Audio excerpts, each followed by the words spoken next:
नमो अर्हन्ताणं नमो सिद्धाणं नमो आयर्याणं नमो उवच्छायाणं नमो लोय सफ्साहूणम् मंगलम भगवान वीरो मंगलम गौतमो गणी मंगलम कुंद कुंदात्यो जैन धर्मोस्तु मंगलम सर्वमंगल्य मांगल्यम सर्वकल्याणकारकम प्रधानां सर्वधर्माणां जैनं जयतु शासनम् जैनं जयतु शासनम् जैनं जयतु शासनम् मोक्षमार्गस्य नेतारं वेत्तारं कर्मभूभृतां ज्ञातारं विश्वतत्त्वानां वन्दे तद्गुणलब्धये वन्दे तद्गुणलब्धये वन्दे तद्गुणलब्धये नमिदूणवर्तमानं परमप्पाणं जिनं तिसुद्धेन वोच्छामि रयणसारं सायारणयारधं मीनम्। श्रीमद् भगवत कुंकुंदाचार्य देव प्रणीत यह रैणसार प्राभृत नामक ग्रंथ और मोक्ष मार्ग में पात्र सुपात्र कुपात्र पात्र की चर्चा करते हुए हम सभी ने कल पात्र के विशेष लक्षणों पर अपनी चर्चा को छोड़ा था। गाथा नंबर 117-18 का हम पाठ कर रहे थे। उस पर 117वीं गाथा पर हमने चर्चा कर ली थी। एक बार दोनों गाथाओं का पुनः पाठ करके चर्चा शुरू करते हैं। तंसन शुद्धो धम्म झाण रदो संग वज्जिदो निस्सल्लो पत्त विशेषो भणिदो सो गुणहीणो दुविरीदो सम्मादि गुण विशेषम पत्त विशेषम जिणेहिणि दिठम तम जानी ऊण दे दी सुदानम जो सोहु मोख रदो। निर्दोष सम्यक दर्शन वाले धर्म ध्यान में रत परिग्रह रहित तीन शल्यों से रहित विशेष पात्र कहा गया है। जो इन गुणों से रहित है वह तो विपरीत अपात्र है। ये वाली बात हमने कल चर्चा में ली थी कि सम्यक्त्व से शून्य और चारित्र से शून्य व्यक्ति उसके पात्रता ही नहीं और ये पात्रता मोक्ष मार्ग संबंधी है। आत्मार्थी का एक ही प्रयोजन है कि उसे अपने आत्मा के सर्व गुणों की पूर्ण अंश में शुद्धि कैसे भी करके अतिशीघ्र प्रकट हो और उनका पूरे गुणों का पूर्ण विकसित हो प्रकट हो जाना ही मोक्ष है, मुक्त अवस्था है। सो उसके जीवन में एक यही यत्न है कि जो मोक्ष को प्राप्त कर चुके हैं उन्हें देखकर अपनी पूर्णता के लक्ष्य को अनवरत स्पष्ट रखा जा सके, उसके अभ्यास में अपने जीवन को जिया जाए। उसमें जिन्होंने इस मुक्ति पथ की उपलब्धि कर ली है ऐसे कौन होंगे? जिन्होंने अपने चैतन्य स्वरूप का दर्शन कर लिया है। उनको पता है कि मैं शुद्धात्मा रूप कौन हूं। मैं शुद्धात्मा रूप जो हूं वह पूर्ण शुद्ध है ना, अपने समस्त गुणों सहित है, समस्त धर्मों को जानने वाला है। और यदि ऐसा है तो वह क्या करेगा कि वह चाहेगा कि उसके समस्त गुणों की जो पूर्णता प्रकट होनी चाहिए जैसी कि उसके स्वभाव में अवस्थित है। स्वभाव में जो निहित पूर्णता है, गर्भित है, वह प्रकट होना उसका एक ध्येय बन जाता है। जिसको पता है कि मेरे स्वभाव में पूर्णता है, वह ही तो उस पूर्णता को प्रकट करने के लिए आगे बढ़ेगा। इस कारण इसका पता होना कि मैं पूर्ण शुद्ध हूं, यह सम्यक दर्शन, यही स्वभाव की संचेतना रूप धर्म ध्यान, इनसे जो सहित हैं वे ही मुक्ति मग रत हैं और उनमें ही पात्रता पाई जाती है।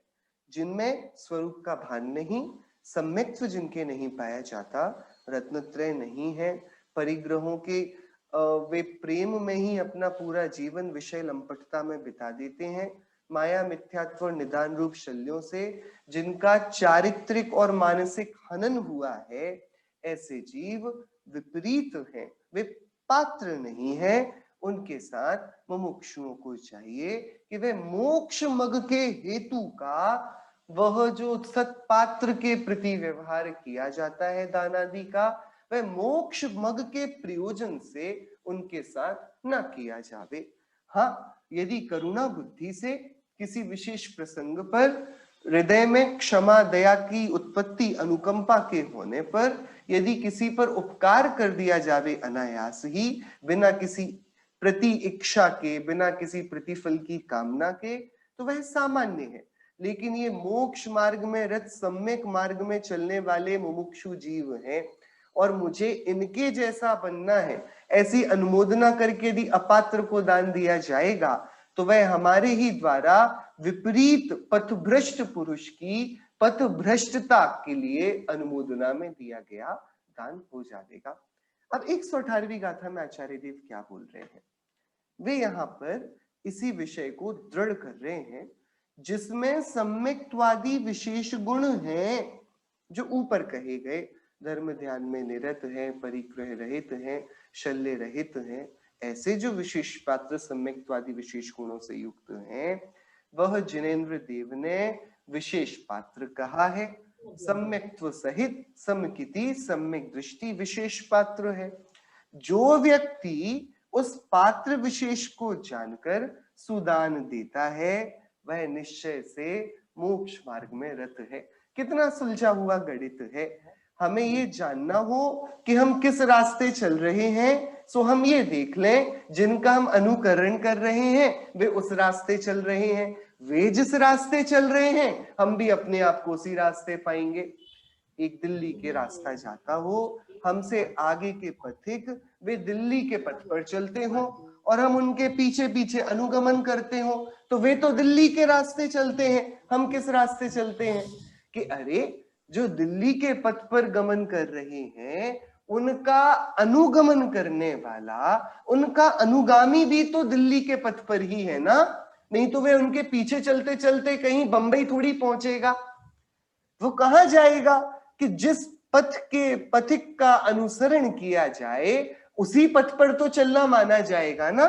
तो जिन्होंने मुक्ति पथ के गामी सम्यक्त्व से सुशोभित पात्र मुमुक्षु जीवों के प्रति आदर भाव, अनुमोदना भाव, उनकी वैयावृत्ति, उनकी सेवा, उनका आतिथ्य किया है, ऐसे जीव स्वयमेव ही मुक्ति पथ पथिक बन जाते हैं, मोक्ष मार्ग में रत हो जाते हैं। हम जिस पौधे की सेवा करेंगे, जिसको सींचेंगे, वो वाला पौधा उसी प्रकार के फल तो देगा। तो मुक्ति पथ के पथिकों की सेवा, मुमुक्षुओं को सत्पात्र मानकर दान देना हमें मोक्ष पथ के फल से नवाजता है। और जो मिथ्यात्व में रत हैं, कषायों से जिन्होंने अपना जीवन अंगारवत बना लिया है, यदि हम उनकी सेवा परिचर्या में अपने जीवन को गंवा देते हैं तो हम भी संसार पथ पथिक हो जाएंगे। जिनका अनुगमन करेंगे वह निर्धारित कर देगा कि हम किस रास्ते पर हैं। हम सम्यक दृष्टियों की सेवा में, मुनिराजों के पथ में, उनकी वैयावृत्ति में, परिचर्या में यदि निरत हैं, हम उनके मार्ग की अनुमोदना करते हैं, ना सिर्फ भावनाओं से अपितु वृत्ति से, उनकी सेवा से, उनको दानादि देकर, उनकी पात्रता विशेष को उचित सत्कार देकर, यदि हम ऐसा करते हैं तो ये स्पष्ट प्रमाण है प्रकृति के पास कि हाँ, ये मुक्तिरत जीवों का अनुगामी है, अतः यह भी मुक्ति पथ में गमन करने वाला है। ये वाली बात प्रकृति जान जाती है और अनायास ही वह प्रकृति उन सारे संदर्भों को सामने उपस्थित करती है जो इसके मोक्ष मार्ग का ही निर्माण करेंगे, ना कि उनमें वह अंतराय या बाधा उपस्थित करेंगे। ये वाली बहुत सुंदर गाथा 118वीं गाथा है। हम जिनका अनुगमन करेंगे, हम अपने आप अनायास ही बिना किसी प्रयत्न के उनके रास्ते पर चलने लग जाएंगे। मुक्ति पथ पथिकों का अनुगमन करना स्वयं मुक्ति मार्ग में चलना ही तो है ना। यही आचार्य कुंद देव कह रहे हैं, तम जानी ऊण देदी सुदानम जोसु हो मुख रदो। अरे जिन्होंने पत्र विशेषम पात्र विशेषों को जानकर दिया है सूदान, उनका किया है विशेष सत्कार, सत्पात्रता से निभाया है अपने अतिथि संविभाग व्रतादि को, और बहुत वात्सल्य प्रीति से उनकी वैयावृत्ति करी है, सेवा करी है, चार चार प्रकार के दानों से साधर्मियों का मुमुक्षुओं का उपकार किया है। ऐसे जीवों को जानो हु निश्चय से मोक्ष रदो, मोक्ष मार्ग के पथ में रत, मुक्ति पथ का पथिक वे स्वतः बन जाते हैं। कितनी सुंदर बात आचार्य कुंद देव ने कही। भैया कहाँ जाना है? मोक्ष मार्ग में मोक्ष जाना है। कौन से रास्ते जाया जाता है कि रास्ता तो नहीं पता, कोई नक्शा दो कि नक्शा भी नहीं है। हाँ, एक बात पता है, तुम्हें जहां जाना है उस रास्ते ये जाते हैं। तो भाई हमें रास्ता तो नहीं पता, कोई बात नहीं, वो जा रहे हैं ना, उनके पीछे चले जाओ। वो जहां जाएंगे वहीं तुम्हें जाना है, उनके पीछे जाते जाते वहां पहुंच जाओगे। सो मुक्ति पथ का रास्ता ना पता होने पर भी, मुक्तिपुरी का रास्ता ना पता होने पर भी, जिन जीवों ने मोक्ष मार्ग को चुना है, मोक्ष को अपने जीवन का अंतिम ध्येय बनाया है, और स्वरूप की आराधना में जो जीव एकदम दृढ़चित्त हुए हैं, उनका यदि हम अनुगमन करने लगे, उनकी यदि हम पीछे उनकी सेवा परिचर्या अनुमोदना करने लगे, ऐसा होने पर हम पाएंगे कि हम स्वयं भी तो मुक्ति पथ पर गमन कर रहे हैं, क्योंकि किसी का अनुगमन करना, किसी के पीछे चलना हमको अनायास ही उनके पथ पर अग्रसर कर देता है। ये वाली बात आचार्य देव ने योग्य निमित्त नैमित्तिक संबंध की, परस्पर साहचर्य की, कैसे मोक्ष मार्ग रत मुमुक्षुगण एक दूसरे के मोक्ष मार्ग में, एक दूसरे के उत्थान में ही निमित्त बनते हैं, एक दूसरे के अवस्थान में, उनको नीचे अवस्थिति करने में निमित्त नहीं बनते। ये वाली बात यहाँ पर दृढ़ हुई। समाधि तंत्र ग्रंथ में बहुत सुंदर एक गाथा आचार्य पूज्यपाद ने ली है। जीव जीव का हित करे, कर्म कर्म की वृद्धि, निज बल सत्ता सब चहे, को न चहे निज रिद्धि। अरे ये तो संसार का स्वरूप ही है, सब अपने अपने कुल की वृद्धि चाहते हैं। सो जो अपने को जीवात्मा रूप देखते हैं वे चैतन्य कुल की वृद्धि करते हैं, जो अपने को जड़ शरीर रूप देखते हैं वे जड़ कर्म कुल की वृद्धि करते हैं। जीव जीव का हित करे, कर्म कर्म की वृद्धि, निज बल सत्ता सब चहे, को न चहे निज रिद्धि। जो अपने को चैतन्य रूप देखते हैं उनको वे ही सुहाते हैं जो अपने को चेतना रूप देखते हैं। जो अपने को शरीर रूप देखते हैं उन्हें फिर उन्हीं के वैभव, उन्हीं के आकर्षण आकर्षित करते हैं जो अपने को जड़ मान चुके हैं, पांच इंद्रियों के विषयों में गाफिल हो चुके हैं। तो ये वाली बात आचार्य देव ने स्पष्ट कर दी। हम जिनको आदर्श बनाएंगे हम स्वतः ही अपने आप उनके मार्ग में रत हो जाएंगे। और आचार्य देव ने बहुत अच्छा हमको यहाँ पर हितोपदेश दिया कि भैया विशेष पात्र जो सम्यक्तवादी गुणों से विभूषित हैं, उनकी सेवा में उनको सुदान से अलंकृत कर हम सभी को उनके मुक्ति पथ की आराधना का सहभागी बनना चाहिए, अनुमोदक बनना चाहिए। इससे हमें क्या होगा कि वही होगा जो किसी इष्ट पुरुष के पीछा करने से हो जाता है। कि वो जिस इष्ट नगर में जाता है उस निष्ठ नगर में हम भी पहुंच जाते हैं। ऐसे ही मुक्ति पथ के पथिकों का पीछा करने से हम भी मुक्तिपुरी की ओर अग्रसर हो जाते हैं। ये वाली बात 118वीं गाथा पर आचार्य देव ने करी। यहाँ पर पात्रों की चर्चा का अधिकार पूरा हुआ। आहार की बहुत ऊंची चर्या आचार्य देव कराए। फिर उन्होंने ये भी बता दिया कि सम्यक दृष्टि, अत्यंत निकट भव्य आत्माराधक जीव वे उत्तम, मध्यम और जघन्य पात्रों से अनेक प्रकार के हैं और उनमें से सम्यक्त्व से विभूषित ही पात्र हैं, और जिनके ना सम्यक्त्व, ना धर्म ध्यान, ना चारित्र का ठिकाना है, वे विपरीत हैं। वे विशेष पात्र क्या, कुपात्र, अपात्रों की श्रेणी में आते हैं। उनके द्वारा उनके लिए मुक्ति पथ हेतु सत्कार किया जाना योग्य नहीं। लेकिन इसका एक अर्थ हमने ये भी समझ लिया था कि इसका ये अर्थ नहीं कि हम उनका तिरस्कार करने लगे। जो विपथ पर, कुपथ पर गमन करते हैं, उनके प्रति तो माध्यस्थ भाव ही है। यदि लगे कि हमारे वात्सल्य से, हमारे संबोधन से, यदि हमारे समझाने से वे सम्यक पथ पर आ सकते हैं, हमारे परिचित हैं, हम उन्हें जानते हैं, तो समझाने से बात बनती हो तो हम समझाएं, वहां संबोधन करें, स्थितिकरण करें। अन्यथा उनके प्रति माध्यस्थता का भाव इष्ट है। और जो सम्यक पथ पर गमन करते हो, उनकी तो निरंतर सेवा, परिचर्या, अनुमोदना ही हमारा वर्तमान दशा में कर्तव्य बन जाता है। अब आचार्य देव यहाँ से विषय को बदल रहे हैं और अब वापस रहनसार ग्रंथ है तो रत्नत्रय की भूमिका बनाकर 3 प्रकार की आत्माओं की चर्चा के लिए पूर्व भूमिका स्थापित कर रहे हैं। 2 प्रकार के रत्नत्रयों की यहाँ पर स्थापना की जा रही है। गाथा 119। निश्चय व्यवहार स्वरूपम जो रयणतयम न जान दीसो जम कीरदितम मिच्छा रूपम सवम जिणोदिठम। थोड़ी कठोर भाषा आचार्य देव वापस प्रयुक्त करेंगे क्योंकि उन्हें अभी मोक्ष मार्ग का स्पष्ट 2 टूक वर्णन करना है। जो निश्चय व्यवहार स्वरूपम, निश्चय और व्यवहार स्वरूप वाले रैणतयम रत्नत्रय को दूसरी बात से बोले तो सम्यक दर्शन ज्ञान चारित्राणी मोक्ष मार्ग। तो रत्नत्रय बोलो या मोक्ष मार्ग बोलो, एक ही बात है।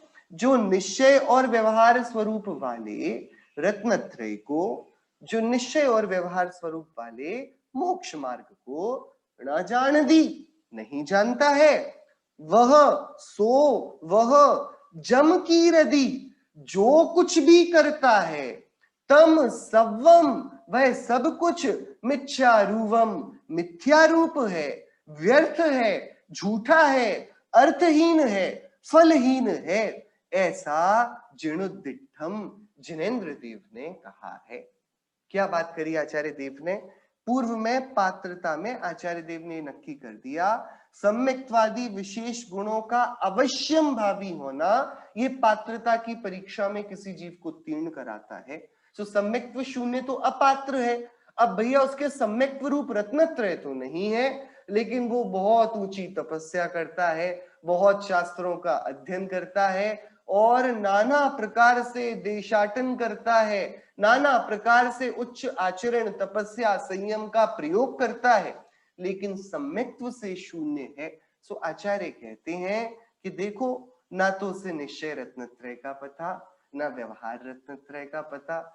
यदि उसने संयम को रत्नत्रय का स्वरूप जाने बिना ही ग्रहण कर लिया है, उसने तप को रत्नत्रय का स्वरूप जाने बिना ही धारण कर लिया है, तो उसने संयम और तप क्यों धारण किया है? क्योंकि वह जो कुछ भी करेगा वह सम्यक स्वरूप ना जानने के कारण सहज ही, स्वयमेव ही, ऑटोमेटिकली मिथ्या रूप हो जाने वाला है। और बहुत सारी मेहनत यदि विपरीत दिशा में करी जाए तो वह विपरीत फल को ही देती है। इसका यह अर्थ नहीं कि हम विपरीत दिशा में बहुत तेज भागें तो हम अपनी डेस्टिनेशन पर पहुंच जाएंगे। विपरीत दिशा में किया गया सारा प्रयत्न, सारा पुरुषार्थ हमारे प्रयोजन का और तीव्र द्रुत गति से घातक बन जाता है। हम सभी को जाना था मुंबई और हम सब दिल्ली की तरफ मुड़ गए। और क्या गजब की कार हमने ड्राइव करी कि हम 100 से नीचे तो उतरे ही नहीं, एकदम खतरनाक। बताइए हम कितने जल्दी, जो यदि हमको मुंबई जाना हो और हम दिल्ली की दिशा में यदि हम ड्राइव करें बहुत तेज, तो हम कितने जल्दी मुंबई को पहुंच जाएंगे। अरे दोनों की दिशा विपरीत है, और दिशा की विपरीतता के कारण यदि मुंबई जाने का पुरुषार्थ दिल्ली की दिशा में किया जाने लगेगा और बहुत जोर लगाकर किया जाने लगेगा, तो ये जो मुंबई से पहले तो थोड़ा पास था, लेकिन जितनी द्रुत गति से मेहनत करके दिल्ली की तरफ जाता है, उतना वह अपने लक्ष्य से मुंबई से दूर हो जाता है। ये आचार्य देव कह रहे हैं, जिनको सम्यक पथ का ज्ञान नहीं है, वे जो कुछ भी करते हैं वह सब विपरीत होता है। उन्हें लगता है कि बहुत मेहनत चल रही है, और पता पड़ता है कि जितना किया कराया था उस पर भी पानी फिरा चला जाता है। सो रत्नत्रय के बिना किसी प्रकार की पुरुषार्थ की, किसी प्रकार के उद्यम की, किसी प्रकार के उपाय की कोई भी बात वह झूठी है। क्या किया जाए सुख पाने के लिए? रत्नत्रय की आराधना। नहीं नहीं, कुछ नियम ले लें, कुछ व्रत तप संयम कर लें कि हाँ वो सब करेंगे, होगा वो सब, लेकिन ये तो बताओ रत्नत्रय ले लिया है क्या? कि नहीं, रत्नत्रय तो नहीं लिया। तो पहले रत्नत्रय लो। रत्नत्रय के बिना, रत्नत्रय को छोड़कर, रत्नत्रय के लिए बहाना बनाकर कुछ और करने की जो बुद्धि है, आचार्य कुंदेव कहते हैं, वह बुद्धि जो कुछ भी बनाएगी वह सब मिथ्या रूप होगा, पागलपन होगा। जितना पास में उपलब्ध है उतना भी छिन जावेगा, कुछ भी कार्यकारी बात हाथ में आने वाली नहीं। गाथा में आचार्य देव ने दो प्रकार के रत्नत्रय, दो प्रकार के मोक्ष मार्ग की चर्चा करी। सो दो प्रकार का कौन सा मोक्ष मार्ग है? अमुक शहर को जाने के दो रास्ते हैं, ऐसे ही मुक्तिपुरी को जाने के भी दो रास्ते हैं क्या? कि चलो भैया, एक ज्ञान मार्ग है, एक कर्म मार्ग है, एक भक्ति मार्ग है, ऐसे बहुत सारे रास्तों से क्या हम मुक्ति को पा जावेंगे? यदि कोई ऐसा प्रश्न पूछे कि भाई क्या ऐसा है जिसका मन भक्ति में लगता हो उसके लिए भक्ति ही उसका पुरुषार्थ है, जिसका मन तपस्या में लगता हो उसके लिए तपस्या ही पुरुषार्थ है, योग साधना ही पुरुषार्थ है, और जिसका मन ज्ञान में अध्ययन में लगता हो उसके लिए स्वाध्याय विवेक विचार ही पुरुषार्थ है। और इस प्रकार से भक्ति मार्ग वाला भी वैकुंठ को चले ही जाएगा, ज्ञान मार्ग वाला भी पहुंच जाएगा अपने नियत स्थान को जो उसको अभीष्ट है, और कर्म मार्ग वाला भी क्या उसी स्थान पर पहुंचेगा। ये तीन प्रकार के अलग अलग उद्यम क्या जाकर इस जीव को एक ही रास्ते में पहुंचाएंगे? कि जगत के बहुत सारे मत इस प्रश्न का उत्तर हाँ के रूप में देते हैं, लेकिन जैन दर्शन का ये विचार नहीं है। जैन दर्शन कहता है आत्मा चैतन्य एक है, उस चैतन्य आत्मा वह एक है, सो मोक्ष भी उस एक आत्मा का ही है, और जो वह चैतन्य आत्मा है वह अनंत गुणों के वैभव से संपन्न है, और उन गुणों की पूर्ण शुद्धि प्रकट हो जाना यही मोक्ष है। तो मोक्ष का स्वरूप भी एक ही है कि गुणों की पूर्ण उपलब्धि होना, पूर्ण अभिव्यक्ति होना, स्वरूप की सिद्धि हो जाना, ये मोक्ष है। और इस सिद्धि का उपाय भी एक ही है, वह मुक्ति मार्ग कहलाता है। सो मोक्ष एक है, मोक्ष का मार्ग भी एक है, क्योंकि एकत्व के अभ्यास में इसमें पूरी मोक्ष मार्ग की आराधना छिपी हुई है, गर्भित है। तो फिर ये निश्चय और व्यवहार स्वरूप वाला रत्नत्रय वाला ये कौन से दो प्रकार के मोक्ष मार्ग हैं? कि मोक्ष मार्ग दो प्रकार के हैं नहीं। पंडित टोडरमल जी ने अपने मोक्ष मार्ग प्रकाशक ग्रंथ के 7वें अधिकार में जब उभयाभासी मिथ्या दृष्टि का स्वरूप लिखा, तब उन्होंने बहुत सुंदर इसका स्वरूप शुरुआत से ही प्रकट किया। उन्होंने बोला कि भैया कोई अतिशय स्वाध्याय वाला जीव ऐसा माने कि जिनमत में निश्चय व्यवहार दो नए कहे हैं, इसलिए हमें उन दोनों का अंगीकार करना चाहिए, ऐसा विचार कर जैसे निश्चयाभासी निश्चय का अंगीकार करता है, ऐसे निश्चय को से तो अपने को सिद्ध समान शुद्ध शुद्ध बुद्ध चैतन्य घन ऐसा मानता है, वैसे निश्चय का अंगीकार करता है। और जैसे केवल व्यवहाराभास के अवलंबियों का कथन किया था, वैसे व्यवहार अंगीकार करता है। इस प्रकार अंगीकार करने में यद्यपि दोनों नयों के परस्पर विरोध है, तथापि करें क्या, सच्चा तो दोनों नयों का स्वरूप भासित हुआ नहीं, और जिन मत में दो नए कहे हैं उनमें से किसी को छोड़ा भी नहीं जाता। इसलिए भ्रम सहित दोनों का साधन साधते हैं, वे जीव भी मिथ्या दृष्टि जानना। क्या एक पक्ष का एकांत है, एक दूसरे पक्ष का एकांत है, एक दोनों का एकांत है, उभय एकांत। इसको उभयाभासी मिथ्या दृष्टि को जिसने ये विचारा कि केवली भगवान ने अपनी दिव्य देशना में निश्चय और व्यवहार का प्रयोग किया, तो ये दोनों ने केवली द्वारा उद्घाटित हैं, वस्तु स्वरूप की विवेचना में प्रयोग में लिए गए हैं। अतः हमको चाहिए कि हम उन दोनों नयों को अंगीकार करें। तो बात तो बड़े अंतर विरोध की हो गई, क्योंकि व्यवहार ने एक बात करता है, निश्चय ने प्रकट होकर उस बात को अयथार्थ बतलाकर अपनी स्थापना करता है। तो ऐसा करने में दोनों नयों को एक साथ एक जैसे मान लेने में तो विरोध बहुत है, कुछ सूझना पड़ेगी। तो फिर ये दो प्रकार के मोक्ष मार्ग को समझने का जादू क्या है, इसको समझने की विधि युक्ति क्या है। सो पंडित टोडरमल जी लिखते हैं, सो मोक्ष मार्ग दो नहीं है, मोक्ष मार्ग का निरूपण दो प्रकार का है। और ऐसा हर एक वस्तु के साथ है, बराबर। माता और स्त्री दो नहीं है, रूमाल और कपड़ा दो नहीं है, ये है तो एक ही है ना, दो तो नहीं है ना।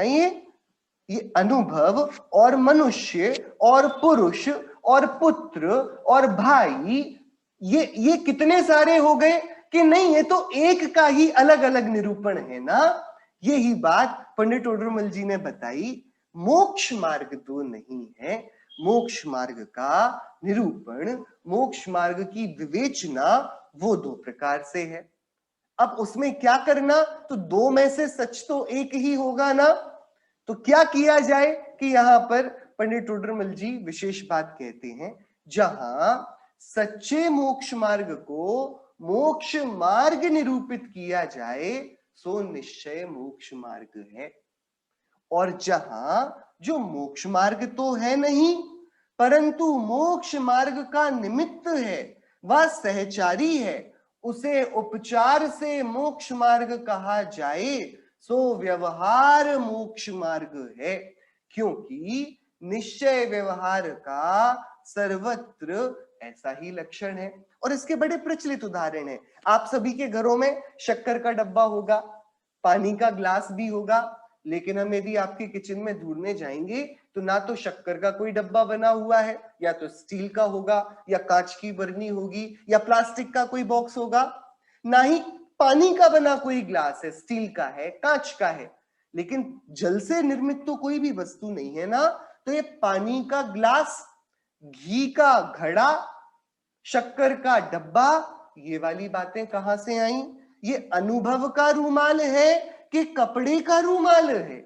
कौन सी बात, यदि इन दोनों पर झगड़ा हो जाए, मैं लड़ूं कि अनुभव का है, आप बोलो कपड़े का है, तो ये वाला झगड़ा कितनी देर तक चलने वाला है कि युग बीत जाए। यदि हम दोनों अपनी बातों में अड़े रहें तो भैया ये झगड़े तो कभी खत्म नहीं होने वाले।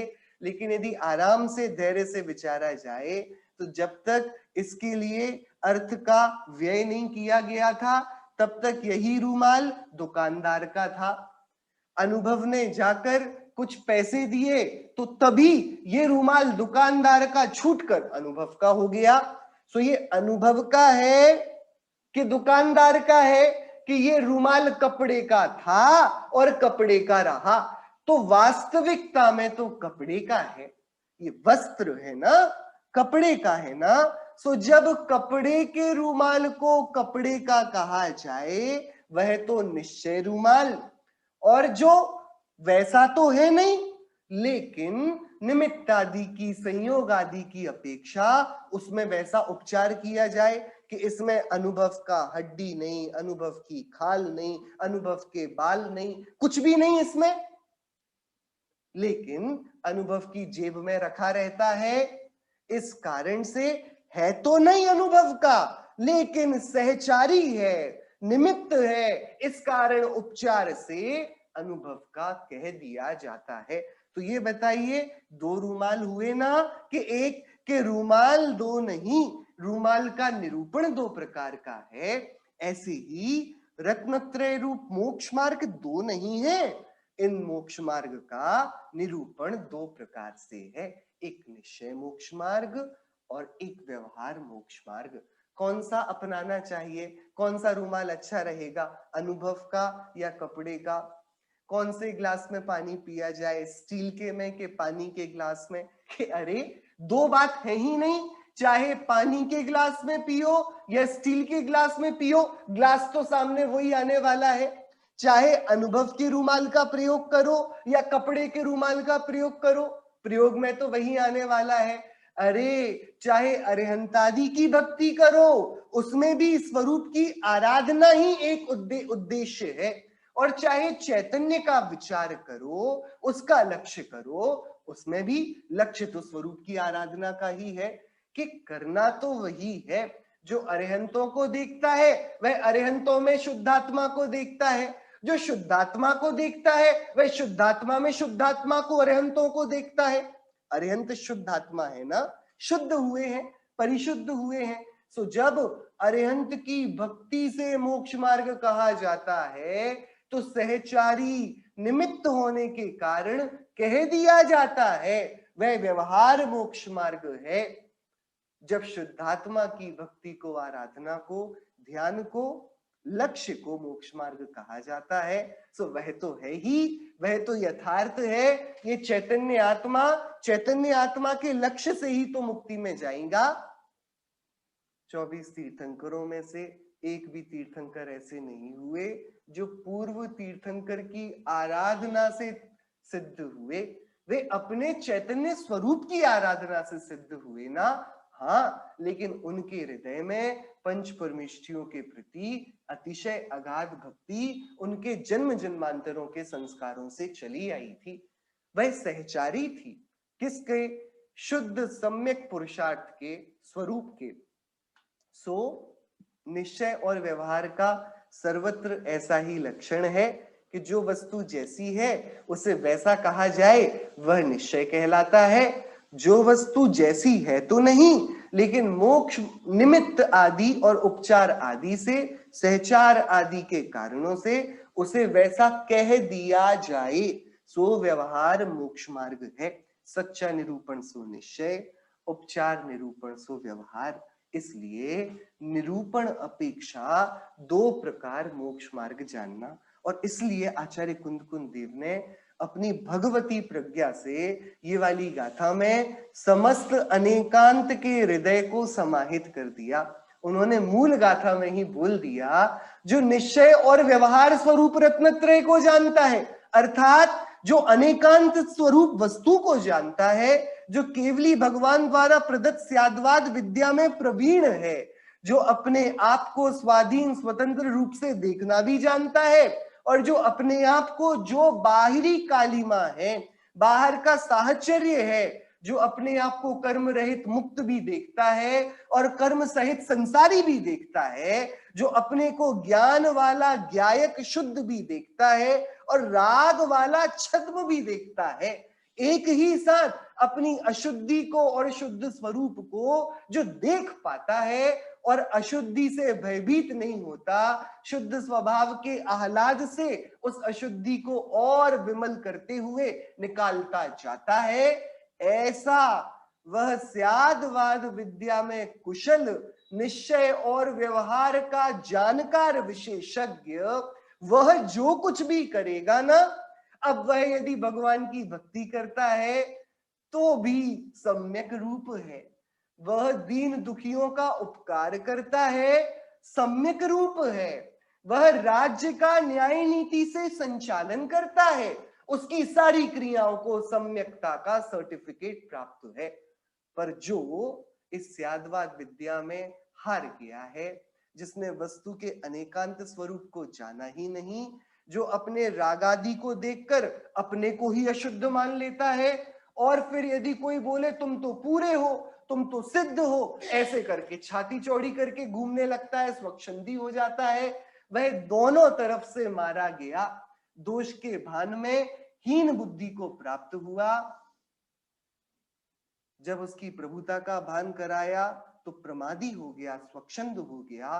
तो यह सब अनेकांतात्मक वस्तु का स्वरूप न जानने के कारण, स्याद्वाद विद्या में उत्तीर्ण न होने के कारण, वह जीव अब जो कुछ भी अच्छा करेगा ना, वह भी जिनेंद्र देवों द्वारा मिथ्या रूप ही कहा जाएगा, क्योंकि उसने जो बेसिक परीक्षा थी जगत में कार्य की, हमारे उद्यम की उत्तीर्णता के लिए, उन सारी परीक्षाओं के एंट्रेंस एग्जाम में ही वो फेल हो गया है।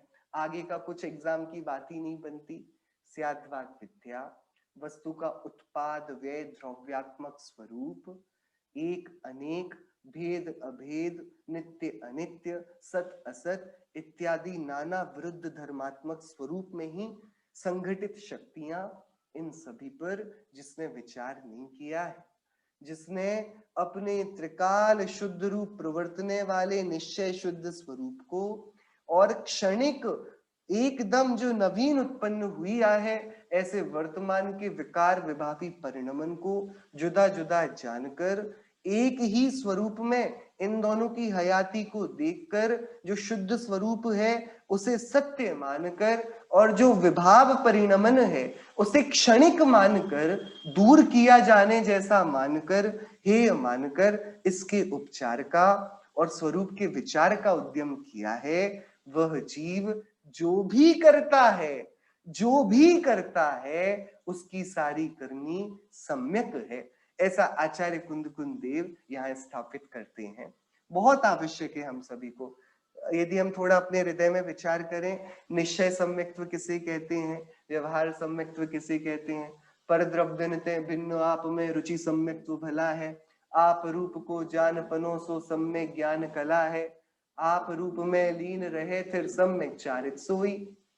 ये क्या है? ये निश्चय मोक्ष मार्ग है। और व्यवहार मोक्ष मार्ग कि भैया जो जीव आदि 7 तत्वों को जानता है, प्रतीति करता है और देवशास्त्र गुरु की श्रद्धा करता है, क्षमा आदि धर्मों का आदर करता है, वह देवशास्त्र गुरु का आस्तिक, वह आस्तिक के गुण का धारी, श्रद्धानी, वह व्यवहार सम्यक्त्व वाला है।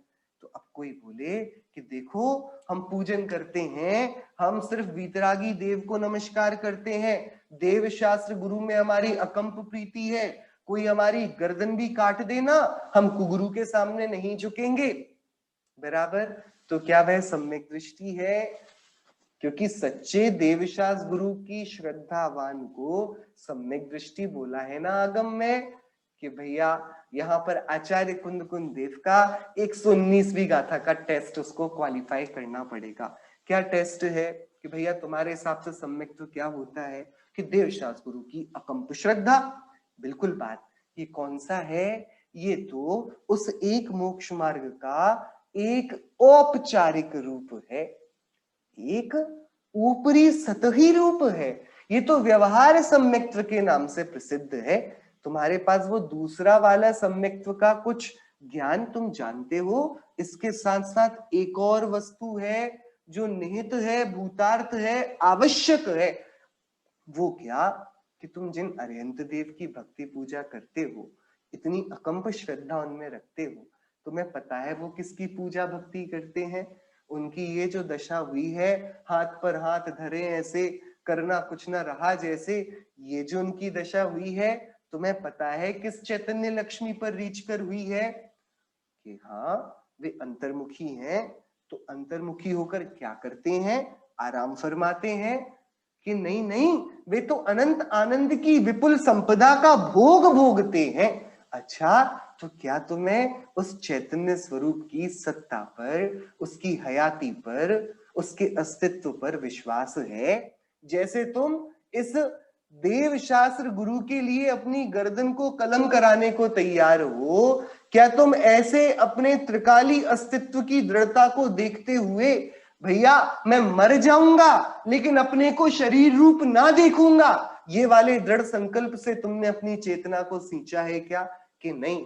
मतलब तुमने व्यवहार एकांत किया, सो तुम अब जो भगवान की भक्ति करते हो और अकंप श्रद्धा से सर कलम कराने को भी तैयार हो, आचार्य कुंदकुंद देव खेद फरमाते हैं, बोलते हैं जम की रदितम मिच्छारूपम सब्बम, तुम ये जो कुछ भी करते हो ये मिथ्या रूप है। क्यों?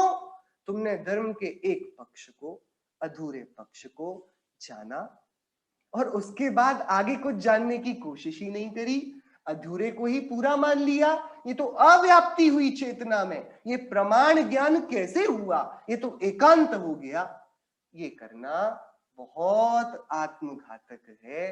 अतः हम सभी को जिनागम में जैसा वस्तु का स्वरूप वर्णित है निश्चय व्यवहार रूप, वैसा ही उसी प्रकार से स्वरूप समझकर योग्य आचरण करना योग्य है।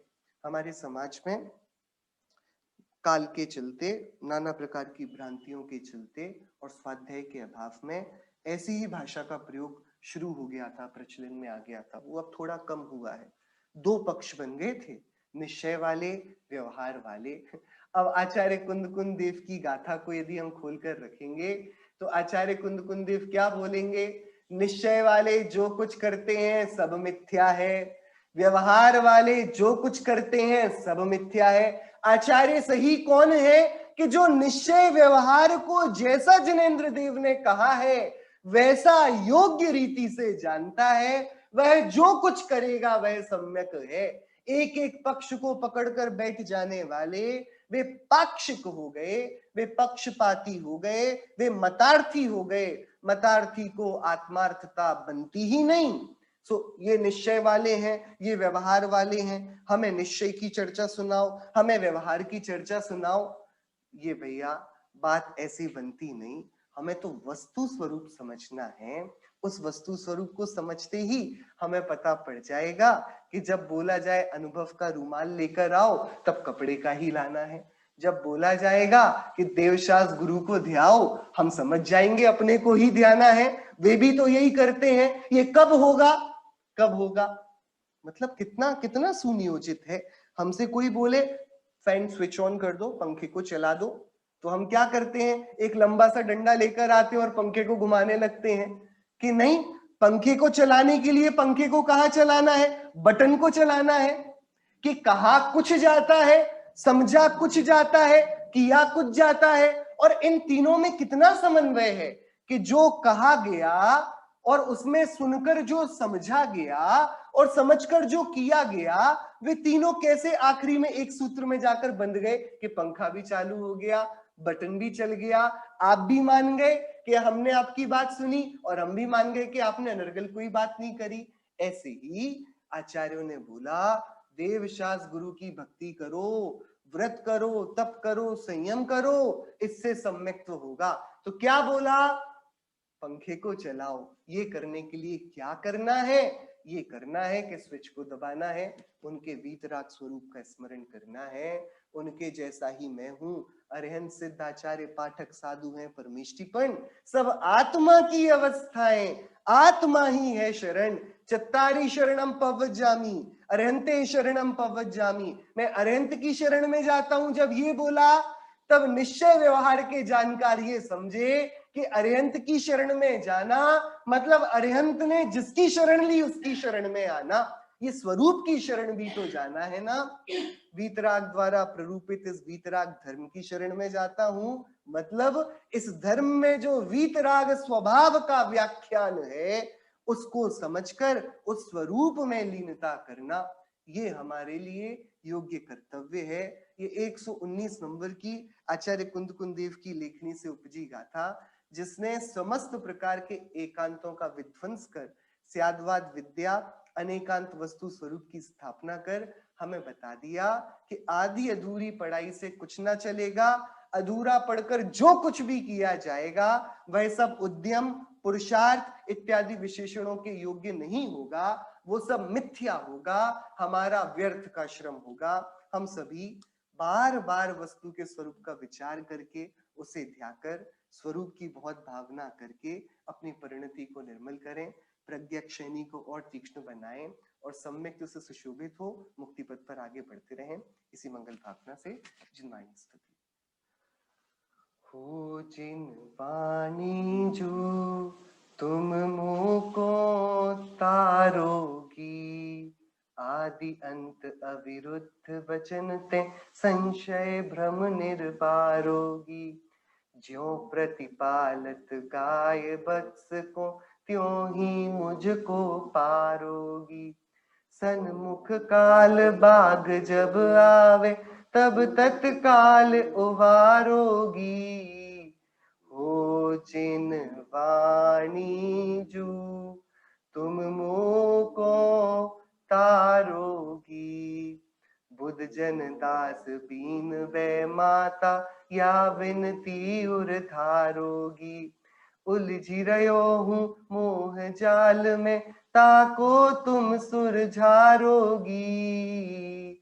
हो जिन वाणी जू तुम मोको तारोगी, तुम मोको तारोगी। नौ भाइयों का